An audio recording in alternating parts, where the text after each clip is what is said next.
د فراه ولایت د کلیو د بیا رغونې او پراختیا ریاست له لوري د دغه ولایت په فراه ولسوالۍ کې د اوبو د یو کوچني بند د جوړیدو چارې بشپړې او ګټې اخیستنې ته وسپارل شو.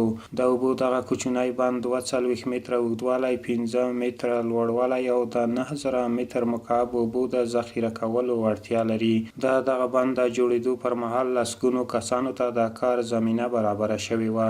د دغه بند له جوړیدو سره به د موسمي بارانونو اوبه مهار شي او د ځمکې لاندې اوبو سطحې په لوړ ساتلو به رغنده اغیز ولري.